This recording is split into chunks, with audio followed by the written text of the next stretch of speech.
Welcome, everybody. Welcome to this session. We're gearing up towards the end of the semester, so there'll be two more public talk after this one. So keep your eyes open. But today, we've been waiting for this moment for a long time, and we finally made it, found a date, and got causes and conditions together to have Amalia with us. So we're very happy to bring Amalia, who is a PhD candidate at the University of Leeds in the UK, where she is researching the epic of King Gesar of Ling in modern Eastern Tibetan life. She's been learning Tibetan for more than 20 years and acting as a Dharma interpreter for more than 10. Amalia also speaks, and here is the number, 9 languages, and works as a language educator to make the process of learning languages easier for everyone. And I think we'll get a taste of that today. So please welcome with me, Amalia.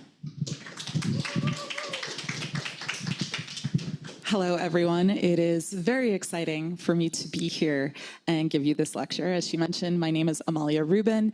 I'm originally from the US, but I'm a PhD candidate at the University of Leeds. And before we get into this talk, I want to put the talk into a little bit of context. As Diane mentioned, I am a language educator. This doesn't mean that I teach languages, although I do that too. More of what I do is helping people learn how to learn languages themselves. And this can apply to specific languages or the entire language learning process as a concept. And this talk is actually part of a series of 3 workshops on Tibetan that I give to students here primarily in Nepal.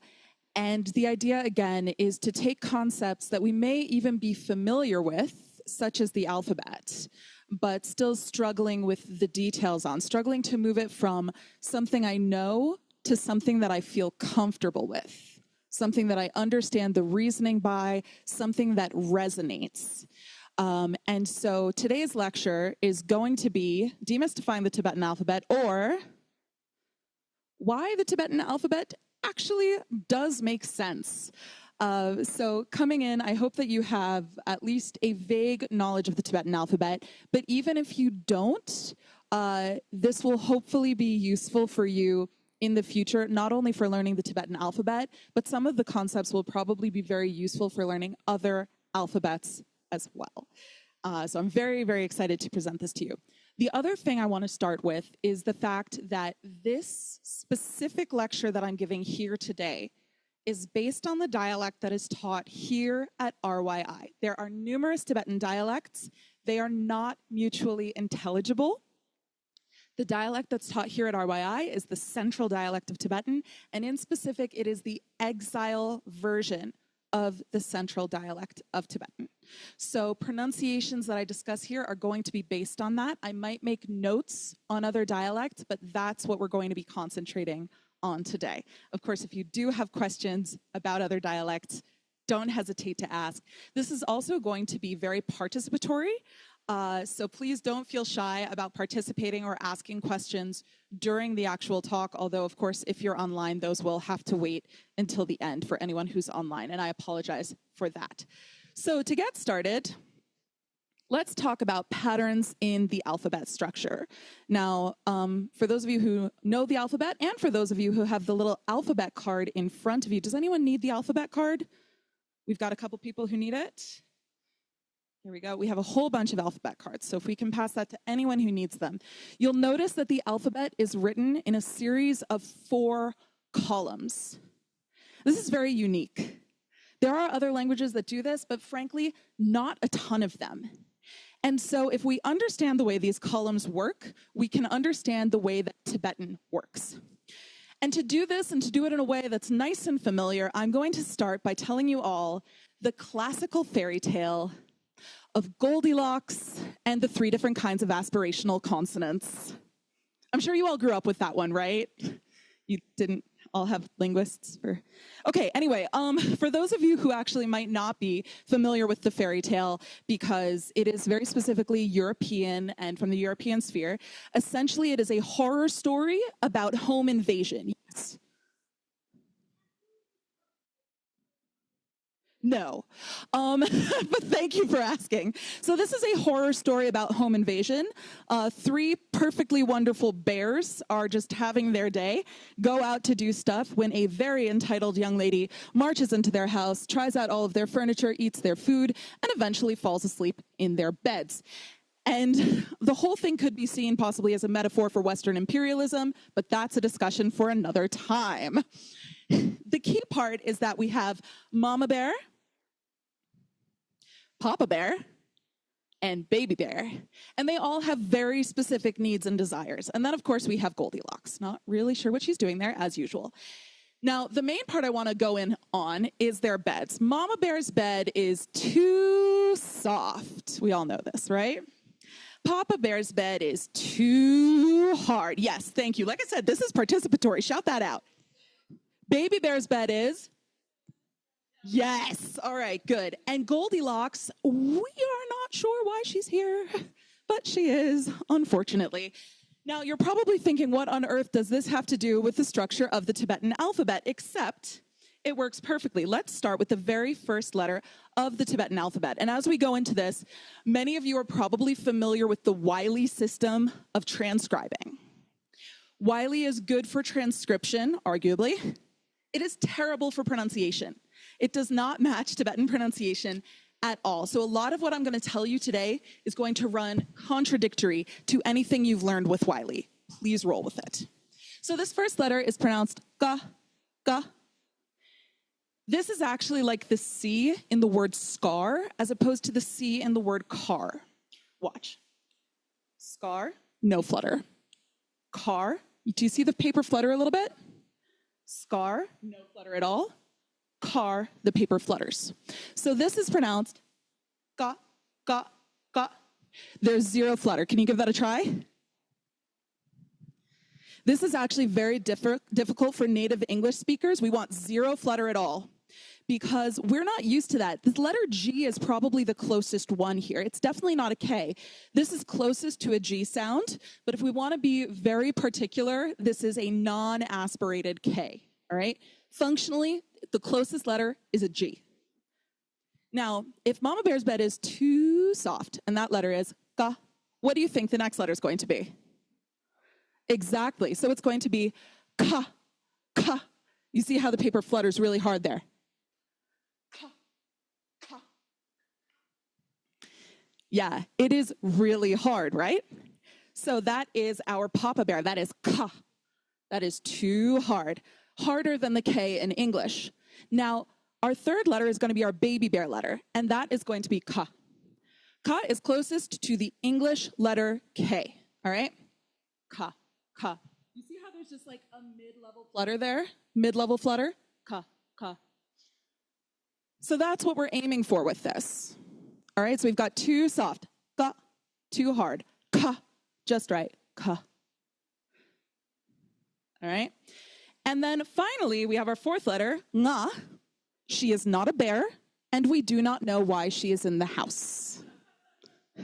Now, this may seem silly, but you're going to remember it. And that honestly is the main point. And the cool thing is, this pattern continues for the first 5 rows of the Tibetan alphabet. We're going to mostly zoom through these, but this first letter here is ja, ja. Again, the opposite of what you hear with the Wiley. This is a J sound. Ja, ja. Yeah. So if that's too soft, can one of our people who's actually never done Tibetan before make a wild guess what the next letter is going to be? The first letter, too soft, is ja, ja. Does it?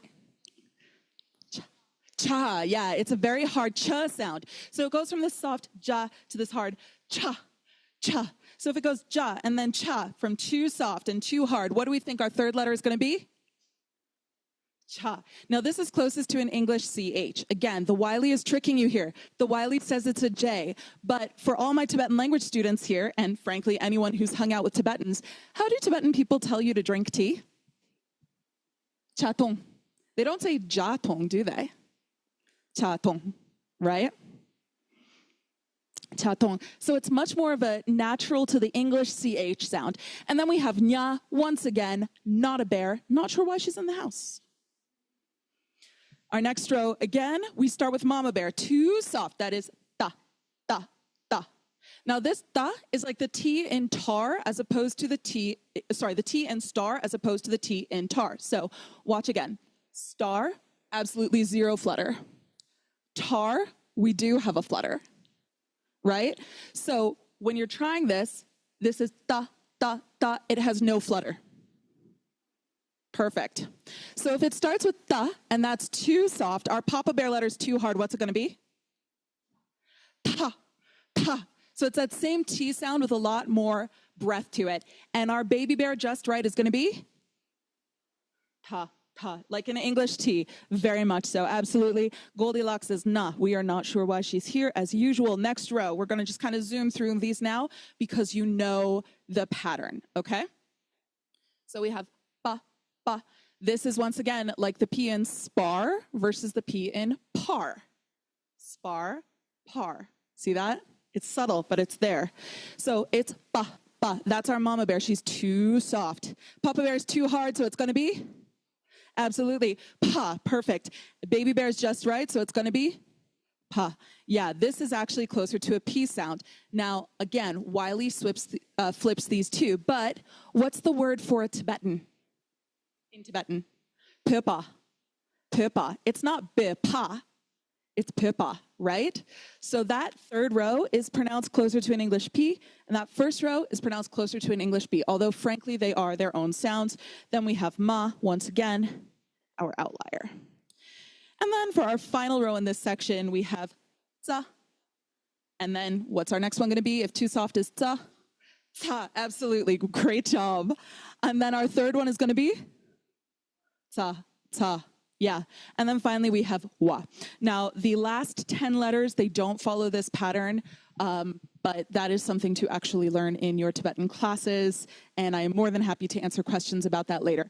But this might seem silly, because it is, but this pattern is way more useful than just for learning the alphabet itself. We're going to get into why this pattern matters in the whole grand scheme of learning the alphabet and its combos in just a couple of minutes. Let's get into some tricky letters and sounds. This one drives people nuts. Ah versus ah. In fact, in Tibetan, they're called like ah and ah chung, which means ah and little ah. But what you need to do to get this right, this first one, ah. Put your fingers on your throat, please, and say ah. Do you feel the way that your throat clicks open at the beginning? Ah, ah. There's nothing, there's something. It's this harsh click. Do you feel that? Yeah. Now say ha. Much softer, isn't it? Totally smooth start. Now say wa. Even smoother, isn't it? This second ah is an ah that has a smooth start. So we've got ah and we've got ah. This is extremely difficult for non-native speakers. It took me 2 years to master this letter, so don't feel bad about not getting it. In fact, most of the time we also can't hear it as well. So the Tibetan blouse is called wonju. How many people here heard that with an H? Wonju? How many people heard H-O-N-J-U? How many people heard W-O-N-J-U? We've got a scattering of the two. The sound I said was neither, but our brain isn't used to this, can't quite process it yet. The sound is actually this ah sound. To get it right, the best thing to do is drop your jaw. Ah, ah, ah. I know, it feels really silly, but language it's all about new muscle memory, and this is why you can actually see people from identical ethnicities who speak different languages have different facial shapes. This is because of the muscles we use to speak. If you can't get this right, it's totally okay to just add a little bit of a W at the beginning. That's what a lot of people do. So for milk, which is oma, they might say woma with a W. It's actually oma, but they'll say woma, and that's okay. When you're learning, it's okay to take little cheats, you know? The next letter that trips people up is ja. There are two correct ways to pronounce the letter ja. The first is like the J in French. For example, je suis Amalia. Ja, ja, ja. Am I saying that right? Okay. I'm in a room full of critics, oh God. It's also like the S in the English word pleasure. Ja, ja. The second way is a tapped or trilled R like you hit in Spanish, for example. Ra, ra. Ja is more common in Central Tibet. Ra is more common in Eastern Tibet. And the further east you go, the more they roll their R's, which is why in Amdo, they're just like, this is awesome. First time in Tibet, and they're like, karbo, and I'm like, excuse me? So yeah, you have your choice. Both of those are correct, but the English R doesn't work there. Then we have sha and sha. So the easiest way to do this is when we say sha, our tongue is pointed at the front of our teeth. Sha, sha, sha.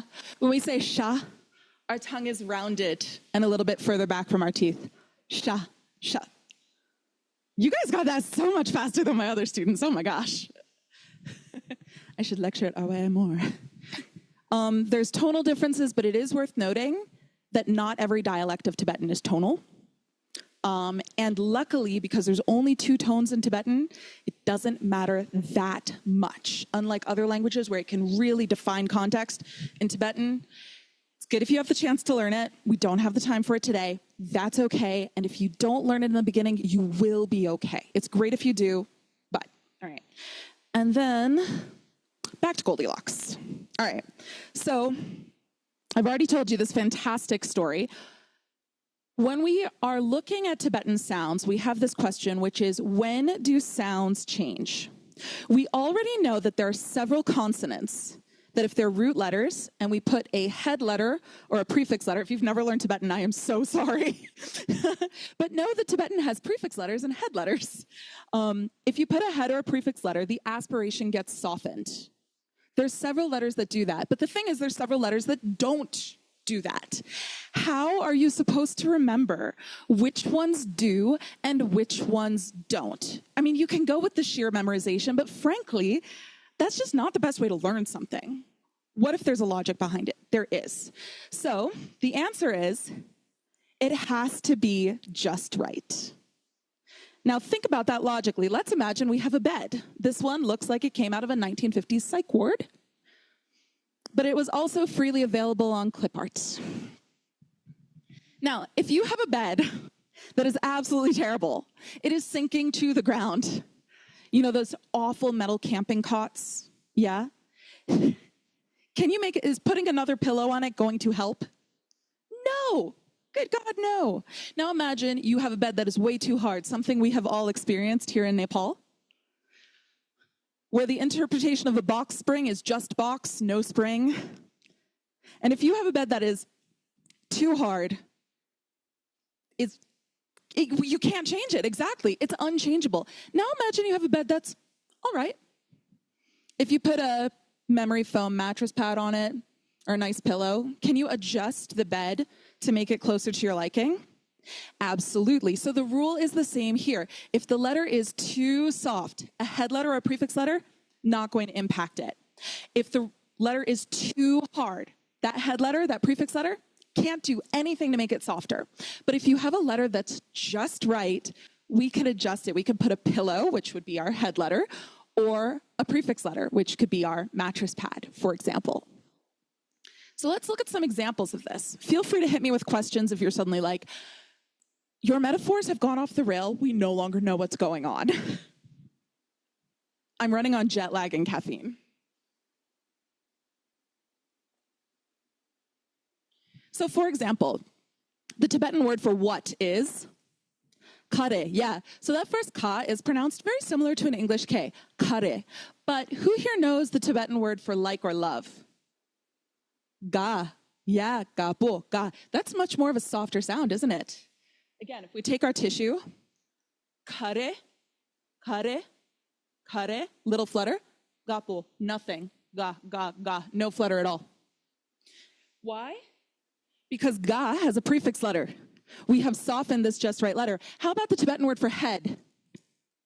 Go. What about door? Also go. So it goes from ka to ga. It goes from ko to go. What have we done? We've softened it. We've put a pillow or a mattress pad on the just right letter. But what if we have a letter that's too soft or too hard? It's not going to work. So if we put a ra head letter on our ga, which is the soft letter, our number one letter in the alphabet, does it change it? No, ga is still ga. You can't make it any softer. How about ka? Let's put a prefix letter on ka, like kimbo. Does it change it? No.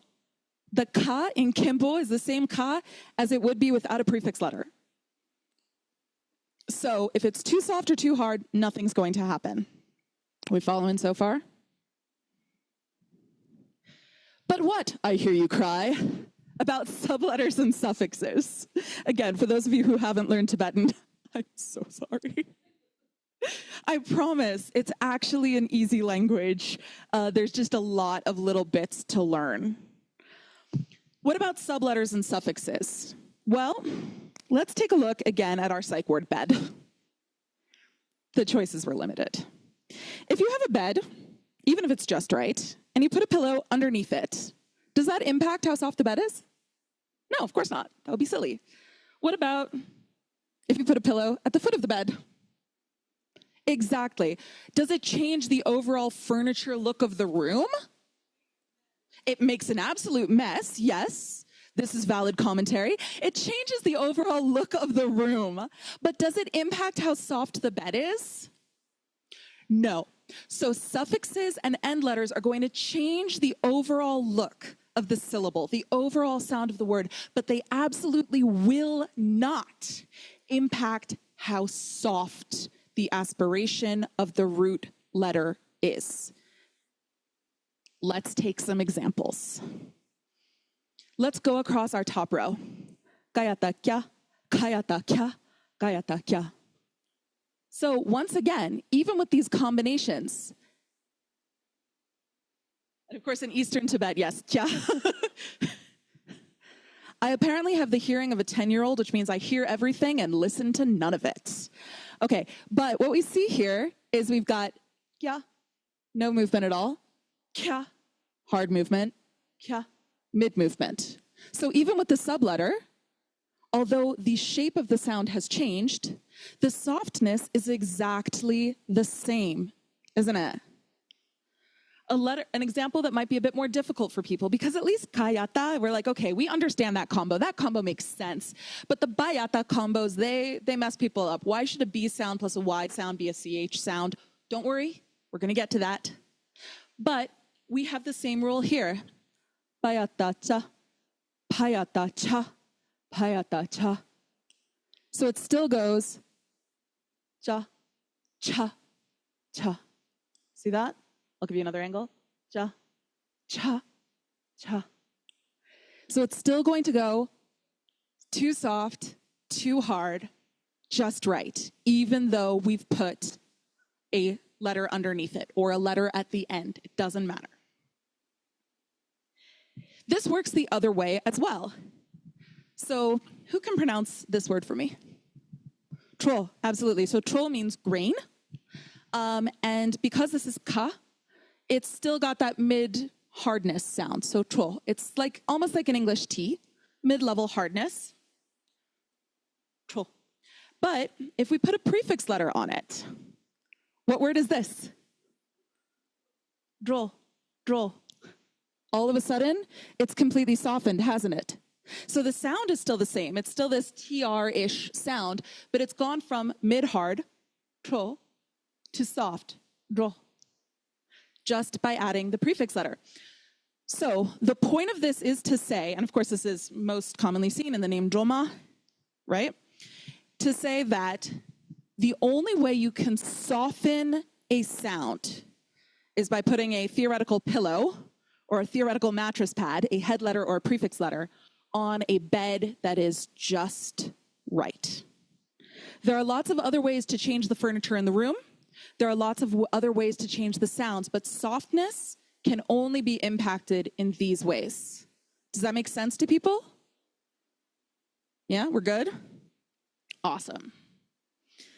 And we're going to briefly dive into perfecting your vowels. And for the people who don't know Tibetan, this is going to be so useful for you because these two things that I'm about to teach you are the top accent mistakes I hear from foreigners. The first is vowels, especially if English is your native language or Russian. Our vowels are unbelievably sloppy. When we say A, we say A-E, don't we? When we say O, we say O, O. It's actually two vowels, O, A. Very, very sloppy vowels. We're showing our diphthongs in public, and it's extremely impolite. But Tibetan is crisp. So we have our first vowel is A, A. Our next, E, E. Our next, U, U. A, A. Again, this is A, it's not A, it's A. And O, O. This is not O, it's O. Now, this is the clincher because what happens a lot is a really common word in the Tibetan language, re means is. And we hear foreigners all the time saying re, re. And the word for year, lo, we hear them say lo, lo. And it's sort of that first clincher where you're like, oh, this accent, it's not great. So if you can get these nice and crisp, a, I, U, E, O, very similar to Spanish, for example, you are going to be doing yourself an enormous favor. Now, how many of you struggle with and U? And U. Do you guys struggle with this? I'm seeing a couple of nods. The good news is there's a very, very easy way to learn it. So if you want to say the sound, make an O shape with your mouth, and then say eh.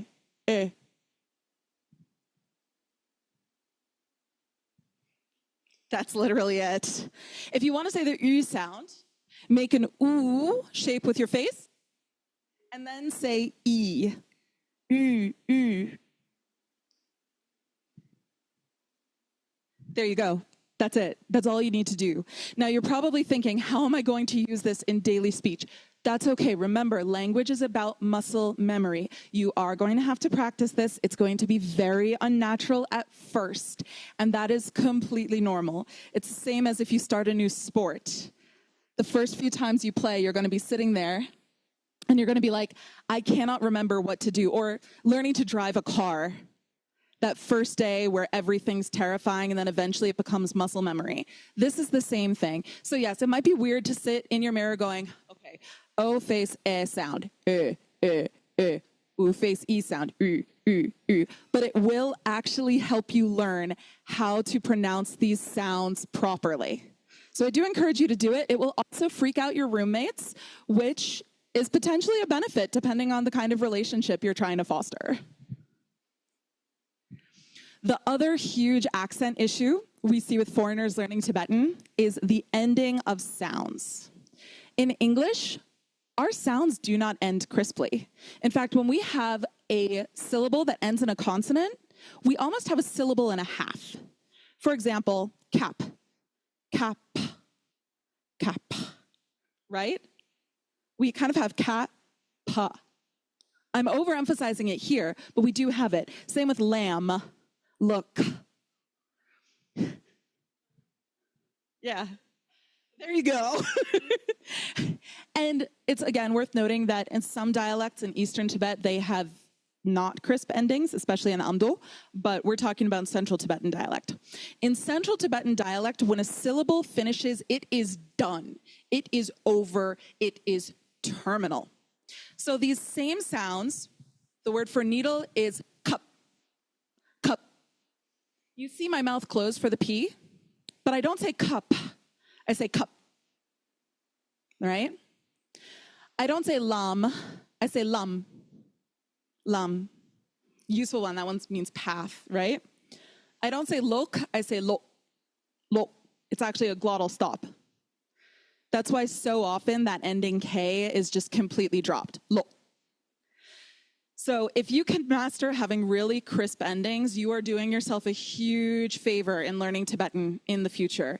Because again, like the two things are people saying things like Ray and people saying, oh, lam la chimbayin, lam. And you're like, no, thank you. Please stop. All right, so now we are going to get into some of the more advanced concepts, which tricks speakers even who've been learning Tibetan for 4, 5, 6 years. Especially the final da jinjuk, and the final sa jinjuk, and also sa yangjuk. So we know that the final da and final sa are silent, and they change the vowel sound. Can everyone agree on this? Okay. Do not make me come over there. Do not make me come over there. First of all, why do they change the vowel sound? Well, this one we can really easily demonstrate. If we think about English and we have H-A, how's that pronounced? Ha. Would everyone agree? What if we have H-A-D? Had. Ha becomes had. How about if we have H-A-S? Has. Ha becomes has. So the vowel shift that we see in Tibetan from a to e is just a very natural thing that happens. But you're thinking, wait a second, these are silent letters. That's okay. The thing we need to remember when we look at the Tibetan alphabet, and any alphabet for that matter, is alphabets are never purposely made to be confusing, at least not for natural languages. Conlangs like Klingon, I cannot speak to it. So what happens is that languages outgrow their written form. This happened in English, which is why we spell this L-I-G-H-T. And at one point it was pronounced licht, but we now pronounce it light. And actually night, as in a knight in shining armor, used to be pronounced knicht. It used to be, yeah. If you ever meet Old English scholars, people who know like the Canterbury Tales, things like that, they'll demonstrate this to you. But what happens is when we have something that's written down, it's as close to permanent as you can get. But on the other hand, if I ask you to give me word-for-word quote of what I said 30 seconds ago, I don't think any of you could do that. Spoken language is as close to impermanent as anything can get. And so spoken language changes rapidly, extremely, extremely quickly, while written language takes much longer. And we also hit the purists who say like, oh, if we change the written language, we're doing something bad to it. So we end up with languages that are still spelled the way that they were spoken 700 or more years ago. And that's exactly the case with Tibetan. Oh, one sec. So with the final da and the final sa, we've already asked why does it impact the vowels? And we know that the final, and we've gone through that. But we're also told that the final da is a short sound and the final sa is a long sound. So the first question I want to ask is, how many of my foreign Tibetan learners learned that the final da is short and the final sa is long? Okay. A lot of folks didn't. And this is absolutely in no way a reflection of your Tibetan language teachers. This is so taken for granted in Tibetan language. If you are a native speaker of Tibetan, this is just part of how the language works. So it doesn't need to be defined. If you did learn that da is short and sa is long, did anyone teach you why? And this is again because it's taken for granted. This is in no way the fault of the language teachers. If you are a speaker of a language, this is just how it is. But the good news is there's a reason. So let's take a look at a map of the Tibetan plateau. All right, we've got the whole Tibetan plateau here. It spreads into 6, debatably 7 countries. And all across it, some form of Tibetic language and languages are spoken. What's really interesting, we've got Lhasa, right? Oh, right, this is why I got a laser pointer. Lhasa is right there. It's the capital of Tibet. What happens linguistically is we have a target shape here. Starting in the center of the target is Lhasa, where the movement of language happens fastest. This makes sense. It's the capital. We have the most movement of people. We have the centers of government, things like that, centers of trade. And the further and further we go out, the more archaic the language remains. So if we go to Baltistan in Pakistan right here, they pronounce all of the silent letters. Same with most of Ladakh. If you go to parts of Amdo, they also pronounce all of the silent letters. And what's really crazy is if you take two people from opposite sides of the same ring of the target, they can talk to each other. They cannot talk to anyone in the middle, but they can talk to each other. There are people in far-flung Amdo who can speak to people in Balti, but cannot speak to people in Lhasa.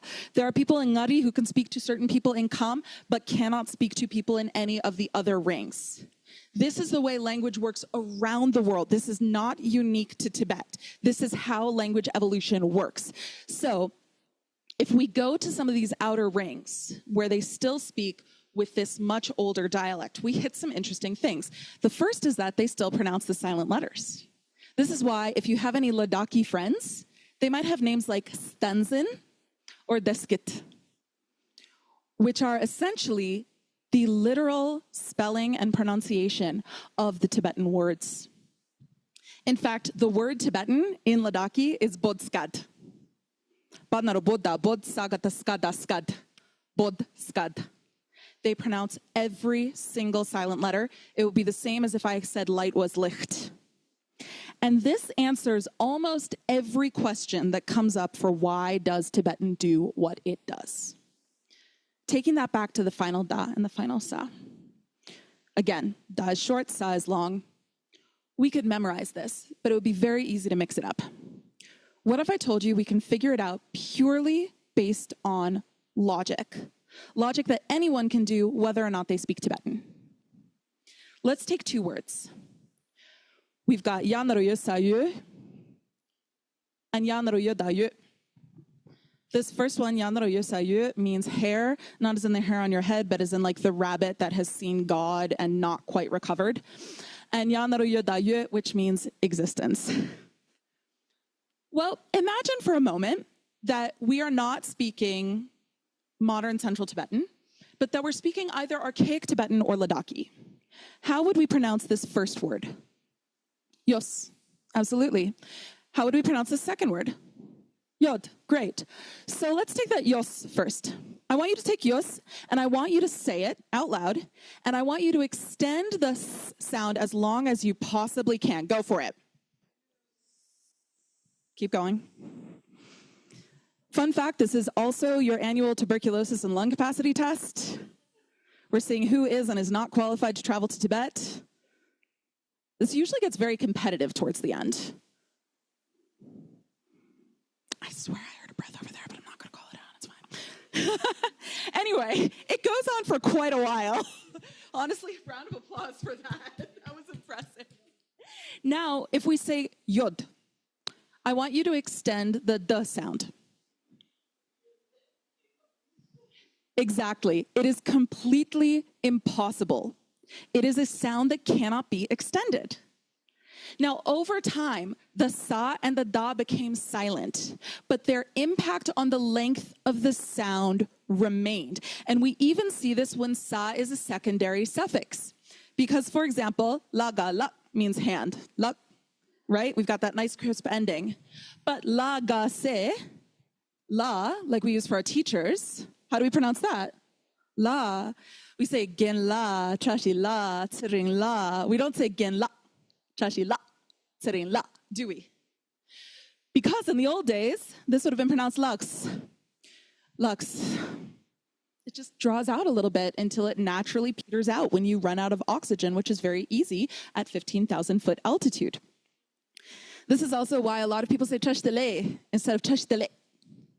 Right? Because there's that sa at the end. So even though these letters became silent, their impact on the sound remained. So if you ever forget which one's short and which one's long, you now have a logical test that you can use. So for those of you who haven't studied Tibetan before, you're going to learn this someday, and you'll be like, wait, I actually have a way to remember this. What's cool also is that not only do we see this in English, we have seen this in English in our lifetimes, or for the younger ones amongst us, our parents' lifetimes, as is demonstrated here. I think this is pretty self-explanatory, so I won't get into it too much. I'll just leave it up for a second.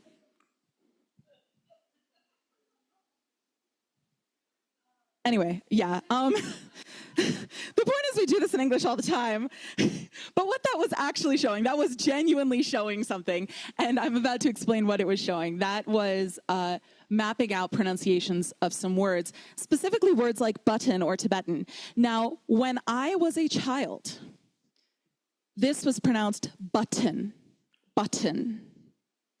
Yes, and now it's pronounced button. Button. The T has become silent. When I was a child, this was actually considered problematic. I had a kindergarten teacher, Miss Collins. She said button instead of button. And my parents were concerned if this would impact my pronunciation. And that is how I learned the word glottal stop at the age of 4.5. But now, and this is literally actually what this is showing, this has impacted the English language so much that the vast majority of speakers, at least in American English, say button, and words like Tibetan. We don't actually say button and Tibetan. We say button and Tibetan. So that T sound, just like that da sound, has become silent, but it remains impactful of the word. How do we know this? Because we are saying button, Tibetan. We're not saying button or Tibetan, are we? So the sound has become silent, but it remains impactful. I think that's kind of neat, and I'm absolutely willing to send you those graphics later. For those of you who are like, ooh, spectrographs. Yes?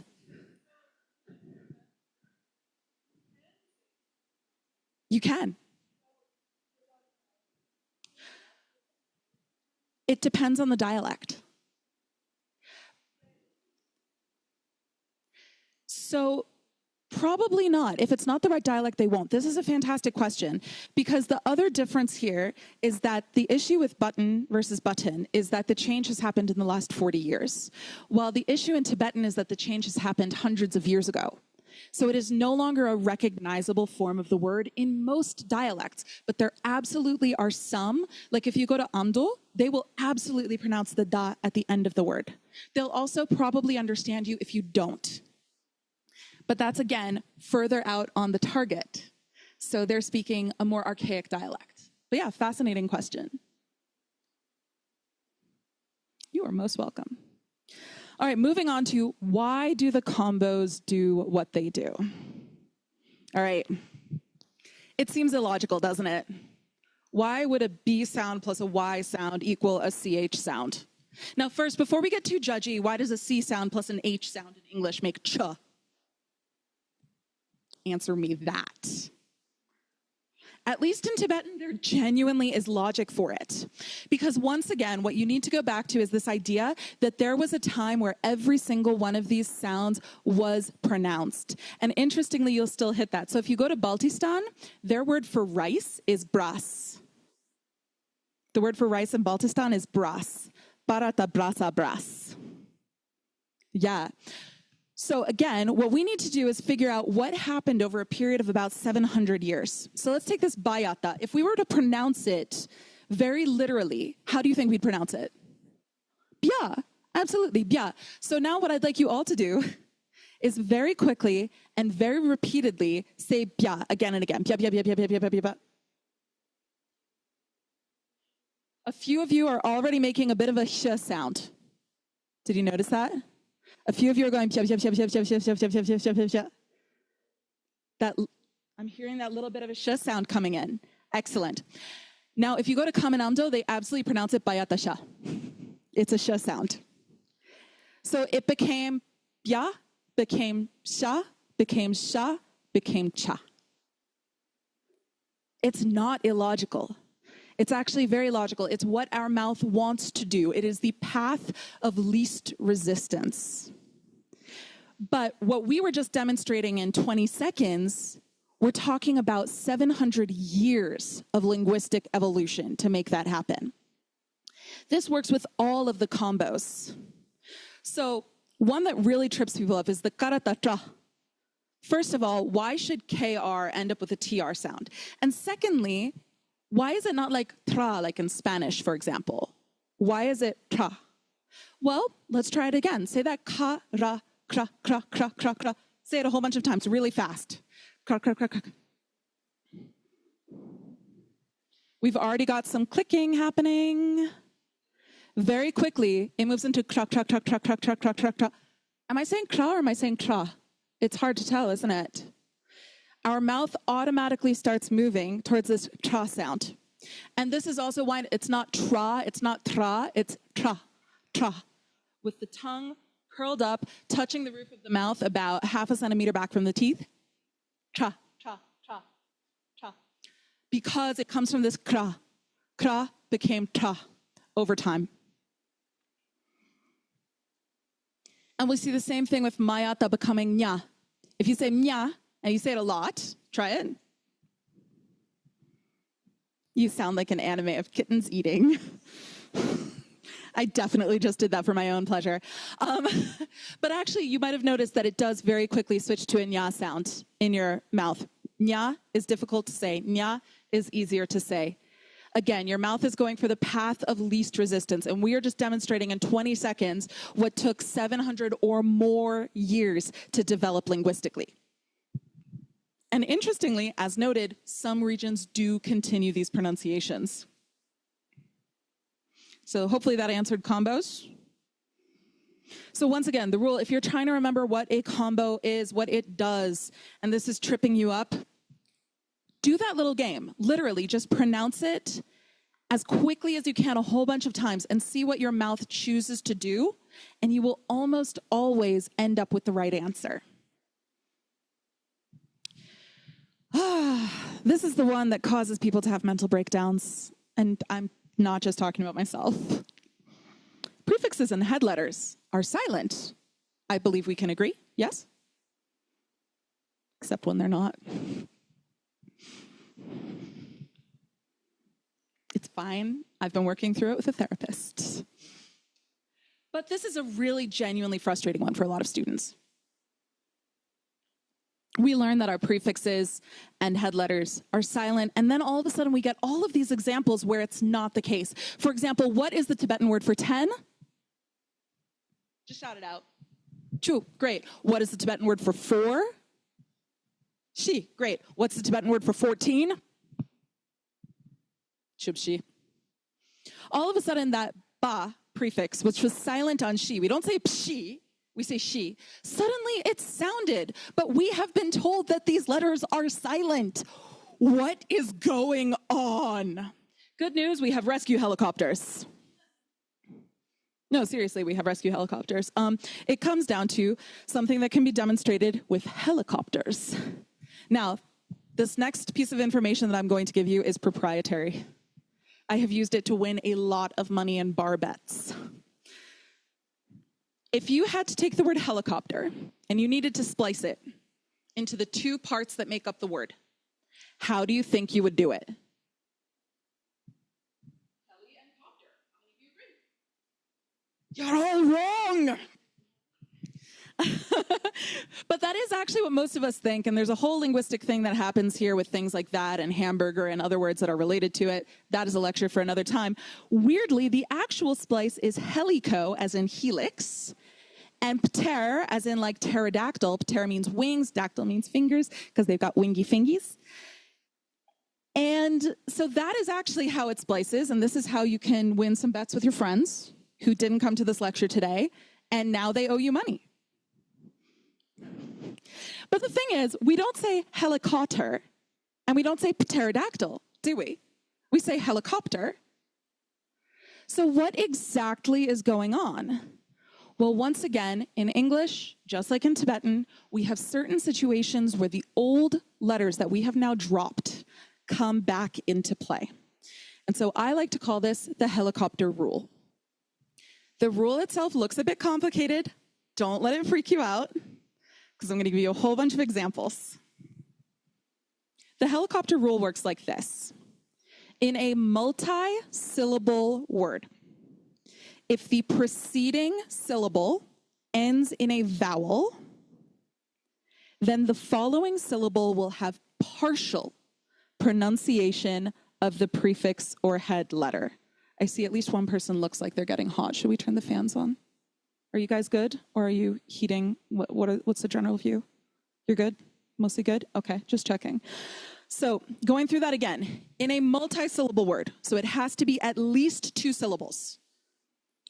If the preceding syllable ends in a vowel, not a vowel sound, a vowel, because we have silent letters, then the following syllable will have a partial pronunciation of the head or prefix letter. What do I mean by partial pronunciation?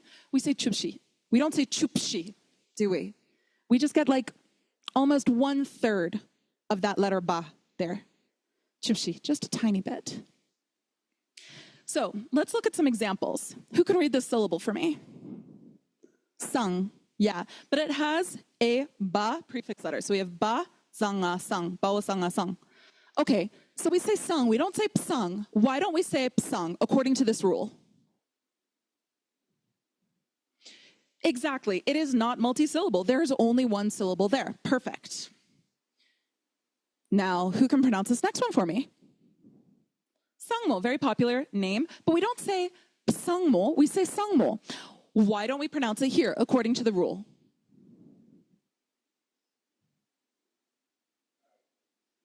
Exactly. There's no vowel before it, right? There's no syllable before it. Perfect. But what about this name? Pronounce it for me. Lobsang. Lobsang, we do. It's lo. This is just lo. And this is just sung. But when we put it together, it becomes lobsang. That ba that was silent suddenly becomes sounded. Why? According to our rule.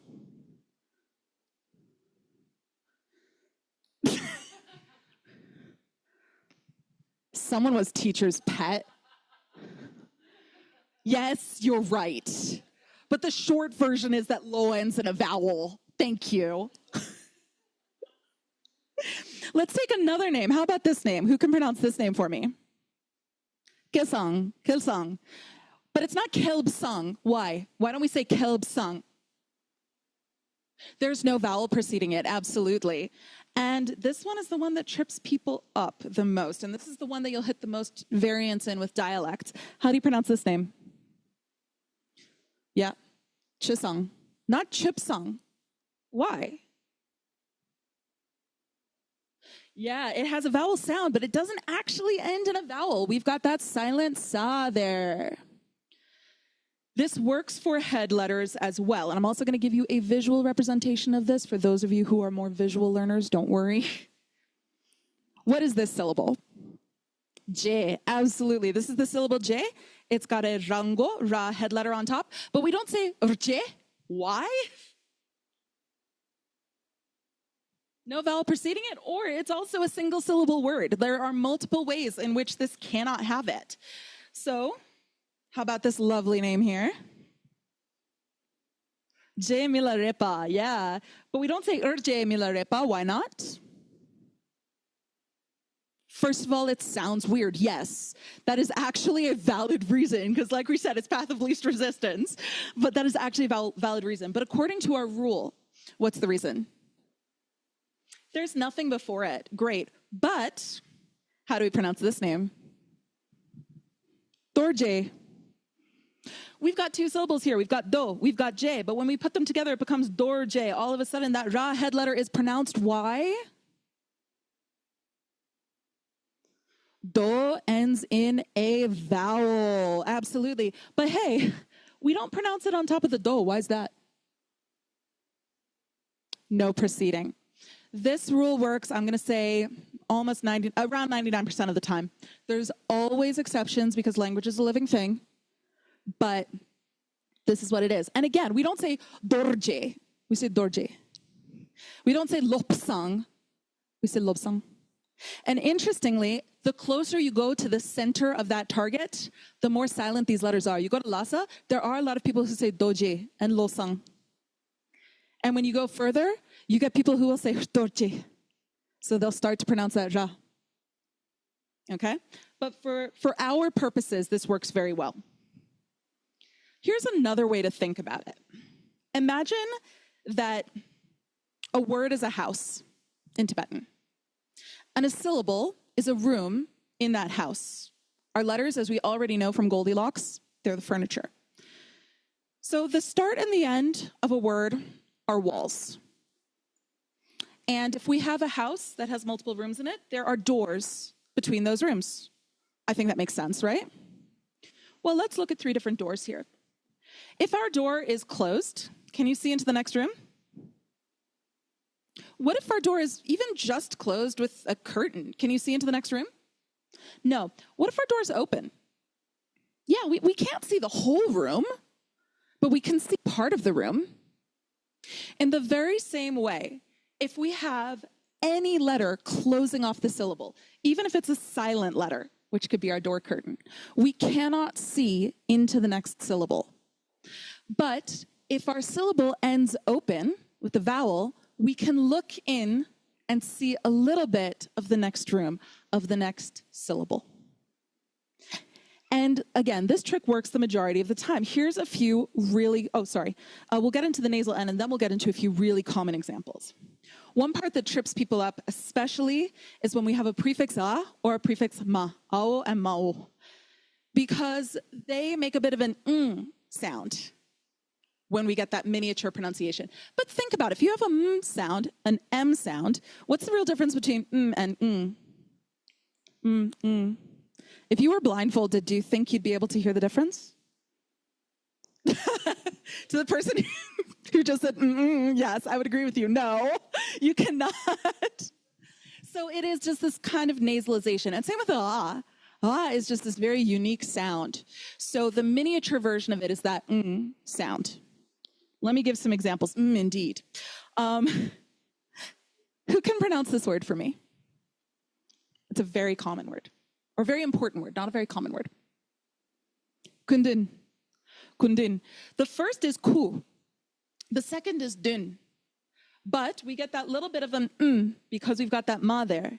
So it becomes kundin, which is literally in the presence of and is used for extremely high lamas. Another example, and this is one that you guys use in class all the time. What is this first word? Du. And what is the second word? Min du. But we know that this is just me, right? And that second one is just du. But we don't say mi du. That actually means people are here, right? Mi du. People are here. Min du means there's no one present, or there just isn't something. So we get that nasalization there. And if you're thinking to yourself, wait a second, how do we differentiate between the two?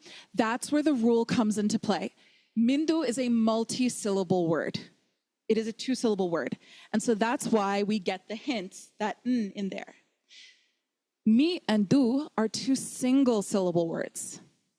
So even though these are spelled the same, even though they'd be spaced identically, when people are speaking, if they wanted to say, oh, there are people there, they'd say midu. And someone else might say, mindu. There's no one there. So it's actually really important when you're learning to listen to this.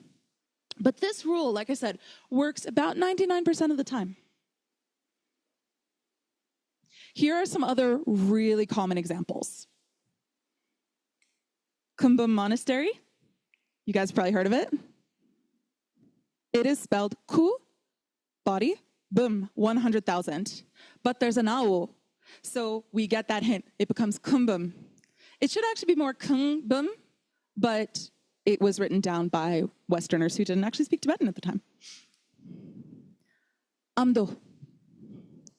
Amdo is actually spelled a and do. A and do. And it's pronounced amdo. Again, it's sort of half between that n and sound. Ando. Gyamso. Gyamso is actually spelled gya and so. But we pronounce it gyamso or gyamso. And in fact, if you have a friend who has like I have a friend named Chashi Gyamso, we call him Ta Gyam for short. We actually move that prefix all the way in to the second syllable. Now, we covered a lot in this, and I'm sure there's going to be a lot of questions. So the main point I want to give to you when you finish this is remember that language is a living thing, and it always has been. Languages come into creation naturally. They evolve naturally with living people reading, writing, and speaking them. And as a result, they are based on things that are universal to humanity, wanting to be clear in your communication, wanting to be able to pronounce things easily. And so if you use those tools to figure out the logic of a language, the vast majority of the time you will be able to find patterns that make sense, not just to people who speak that language, but to any human being. And so with that final reminder, just use the language. It's the best way to learn it. Do you have any questions? Thank you very much for your attention.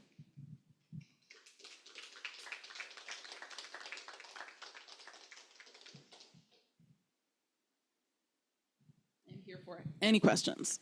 And we might have some from the people in internet land.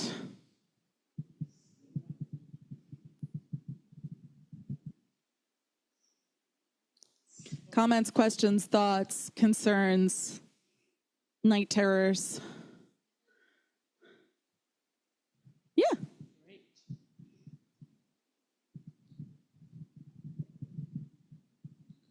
First, thank you very much. Thank you. It was very entertaining as well, so thank you. I guess my main struggle is still reading and trying to think of all these rules while I'm reading and pronouncing, and so I'm always feeling like I'm pronouncing wrong because there's so much to kind of think about. So just if you have any advice on that. That is really tricky. And there's a couple of things. First, take some time to really try and get used to these rules, not just as rules, but as logical things. Because we actually have different ways that the brain processes an arbitrary rule versus a rule that we know the logic for. And we end up memorizing it better and being able to integrate it better into our language learning. So the first step is getting comfortable with the logic of it, because that's just going to make the rest of your learning easier. The second thing is, I'm sure you've taken some time to learn oral spelling, the Tibetan system of oral spelling. For example, this would be, right? It is actually really helpful to do what the little kids in Tibet do, which is to just read sentences out loud, spelling them that way. I know it is slow. I know it is painful. It is slow in the short term, and it is fast in the long term. And then the other thing you can do, and I'm very happy to send you resources for this, is there are children's books from Tibet that specifically have sections that are written only with one of these things at a time. So they'll have entire sentences written that don't use any head or suffix letters, or a head or subletters, just so that you can learn the prefixes and the suffixes. And then once you've gotten past that, they'll add subletters, but they won't add head letters. And then once you've gotten past that, they'll add head letters. So actually in Tibet, learning the alphabet takes a minimum of 4 months because they integrate it extremely slowly. Yeah, it takes about 4 months. But it's the same way, this might sound crazy, but sure, we take a week or two to learn the 26 letters of the English alphabet, but how old were you when you learned to spell the word throughout? We don't learn all of these rules about O-U-G-H and things like that until we're much older. So it can be useful to go back and look at children's books and read through them. So those would be the 3 tips that I would give you for making reading overall easier to learn. Thank you. Yeah, that's amazing. Because we end up trying to read advanced right away, and then we didn't get to kind of stabilize what each thing does. This on is its own. Unfortunately universal to the experience of foreign Tibetan language learners, because there's this idea that an alphabet should not take an entire semester to learn. And I get that, but there are a lot of very complicated concepts, and learning them very slowly can be useful.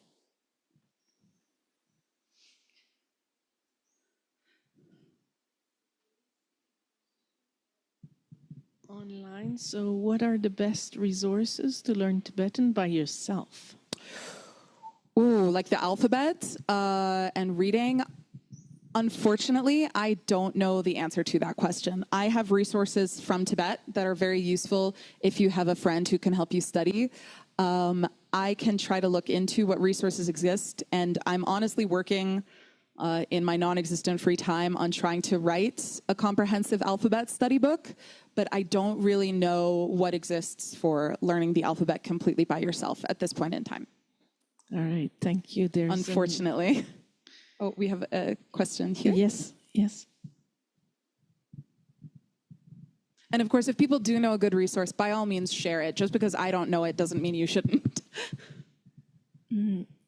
I think like when there is like Tengpo together with Sa, Yes. like Zenzu, like it's always confusing me like Ge and just Ge. So like, do you have any tips to distinguish when you're hearing it? It is really tricky, unfortunately. Being able to hear vowel length, if you do not come from a language that has vowel length in it, is very, very difficult. And unfortunately, a lot, if not most languages, do not have vowel length as a distinctive marker. So in the same way, you have to learn to train yourself to hear tones if you come from a non-tonal language.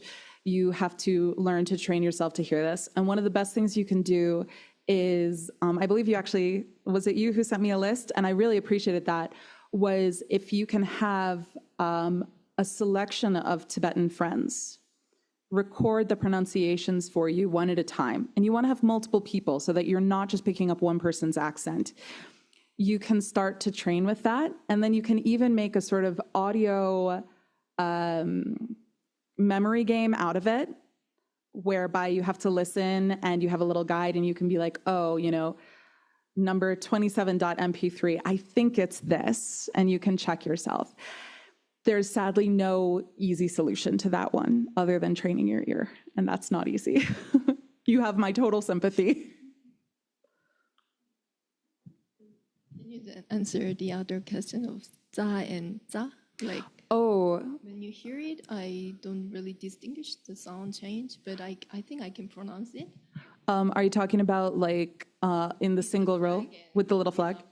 Oh, okay. So cha versus ta. So when we say cha, what you want to do, and I'm going to teach you how to pronounce it because that helps you with how to hear it, is put your teeth together like this. Good. And now your tongue is going to be pointed, curled up, and touching the roof of your mouth. Right here. Cha, cha, cha. Excellent. Sa, sa, what you want to do is you want to press your tongue against your front teeth. Sorry, that was a bit too close. And now you're going to actually slide your tongue down your teeth. Sa, sa. So you're going to actually say a t sound followed by a s sound by rolling your tongue down your teeth. Sa, sa, sa. This is a really difficult one, again, for people to hear the difference on, especially if they come from a language which doesn't have the two sounds. So a lot of people who speak Nepali really struggle with the differentiation between these two sounds. And once again, it's the same issue when I asked people, do you hear an H here or do you hear a W here? And the actual answer was neither. When you're coming from a neurological basis of not learning this, you have to actually build brand new connections in your brain, and that's very tricky. But knowing the technicalities of the pronunciation can also help you with hearing it. And then again, you can train yourself by having some of your language buddies make recordings for you. It's not necessarily the fastest route, but it is very, very technically correct. I hope that helps. There are questions on the board. Hello, awesome, great teachings. Thank you. I am newly learning Tibetan, so I have two questions. How do you define a word in Tibetan? Is it smart to conceptualize it as a word, or is it a bit of an imposition, or is it smarter to think of it as just naturally grouped terms? That's the first question. That is a fascinating question. Based on my discussion with people who speak Tibetan, I think it is actually categorized as words generally. Now, that does get into the question of, does the English word for word match up with the Tibetan word for word, which has a bit more flexibility, because the Tibetan word tsik can also be used to refer just to a syllable. But they definitely do parse it as individual words and individual particles. If I'm speaking in Tibetan with someone and I ask them to explain a sentence to me, it will definitely be parsed that way. So I think for the general learner, it is the best way to learn it if we're learning in an English medium. If you were to be writing a linguistics PhD on Tibetan, I don't think I'd have the same answer for you. But from the perspective of having conversations where you're speaking to Tibetans in Tibetan, asking them to explain a paragraph or a sentence to you, I think the concept of word as an individual concept does still exist. Great, thank you. Second question. Hit the hard nerds on that one. Oh, yeah. So my main language isn't either English or Tibetan. So I wonder if it would be at all understandable if my muscle memory remains, like how I speak English, or is it necessary best to pretty much reconfigure all of this to mutually understandable? So it is possible to learn multiple muscle memories for multiple languages. That's a real key here. You can learn the muscle memory for Tibetan without losing your muscle memory for English. The same way you can pick up a new sport or a new activity and learn the muscle memory for that, almost always without losing the muscle memory for another. I do very strongly encourage people to pick up the muscle memory, because sometimes what we refer to as just having a foreign accent is actually a full-on mispronunciation. When we are speaking a language with a foreign accent, are we actually pronouncing that language correctly? Very often, I would say the answer is no. Now, that's not to say that everyone should get a complete native speaker accent in Tibetan. I don't even think that's a feasible option for a lot of us, and that's absolutely okay. But I do think we should do our best to pronounce things as close to the accurate native speaker pronunciation as we possibly can, both for accuracy and as a form of respect to the language and its speakers. Thank you. So questions, we continue with online questions. Maybe a silly or naive question. You say the word silly just as I bonk my head into the microphone. Fine. But something I've always wanted to ask an expert: when the unbelievably huge task of translating the Indian Sanskrit Dharma text so accurately and precisely by the Lotsawa, why was this so versus the monastery learning Sanskrit instead? So why did they translate rather than learn Sanskrit, I guess? I think the main answer is that it was significantly easier to reach a large population by having one person translate, or obviously a group of people, but you know what I mean, a very small group of people translate it, and then everyone could study it, then have each individual have to learn the language. And the translators, the Lotsawa, would still be there as people you could speak to. And to this day, we still have people in the monasteries in Tibet who know Sanskrit. They're not everyone, but they're the person you can go to for the question. This is simply a more efficient way to spread the Dharma. And this is why in almost every country where the Dharma has been spread, it has been translated from Pali or Sanskrit into the vernacular language, just because... and also, like, not everyone's great at languages, right? Some people are, my brother, fantastic at math. He's okay at languages. He's not great at them, right? So it's better to take a few people who are really passionate about language learning and ideally good at language learning and have them do that and be able to share it. and then everyone can read and come back when there are questions, than to ask everyone, regardless of their linguistic ability, to learn the new language. Thank you. Next questions.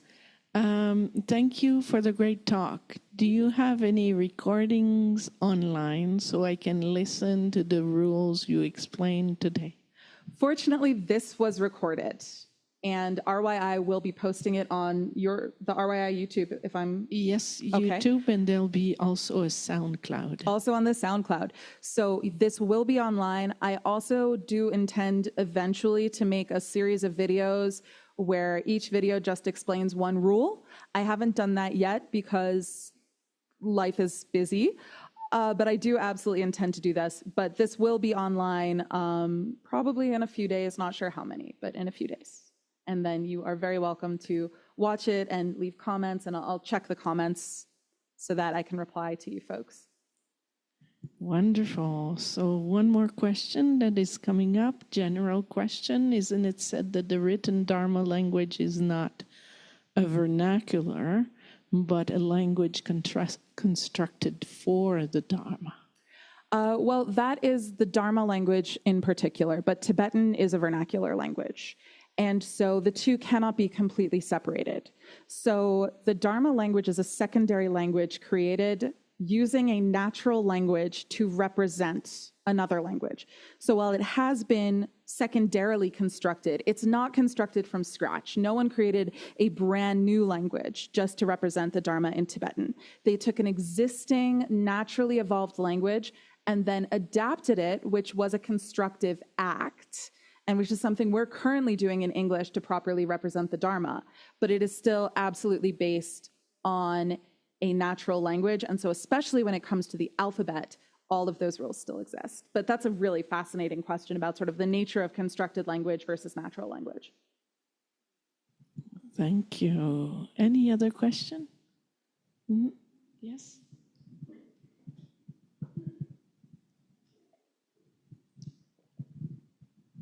Just off of that topic of taking the Sanskrit into Tibetan, whenever I see the Sanskrit terms written in Tibetan alphabet, and I attended Lama Kunga's talk about that. I think you were there as well, or no? Unfortunately, no. I wanted to be there and I missed it.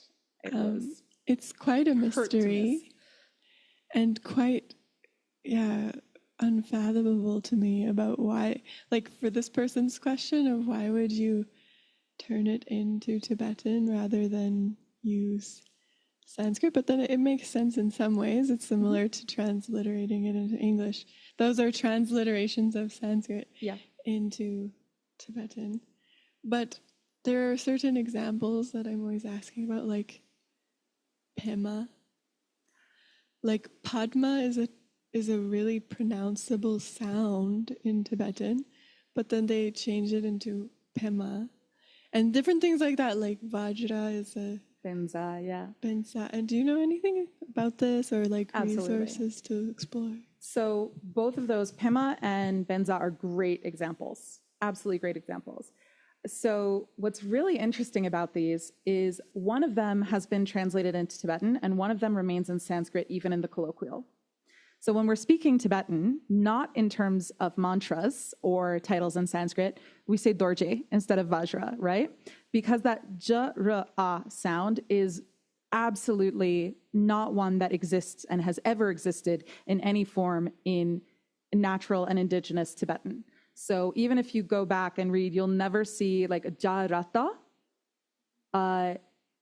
in anything except a transliteration of a foreign word. And so as a result, interestingly, when we're speaking Tibetan, we say dorje. And that's why, although it's vajra or bajra, again, because we come from this possibly Nepali basis where the j and the z are a little bit mixed, it became the closest potential Tibetan pronunciation, which was benza. Bajra, banza, banza. For Pema, what happened there was it did start off as Padma. And if you go to Ladakh, it's still pronounced Padma. But in the same way that very few of us now say button, and we say button, it became pama, which became pema over time. So again, it's just that same linguistic evolution that we've seen before.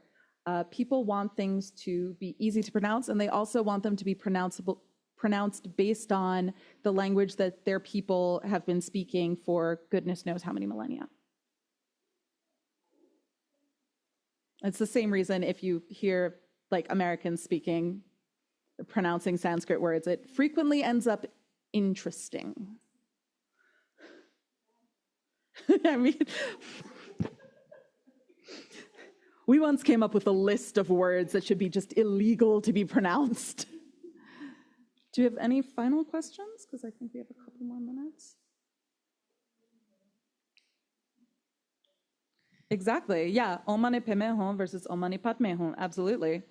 That's what happened there. So thank you so much for having been here with us.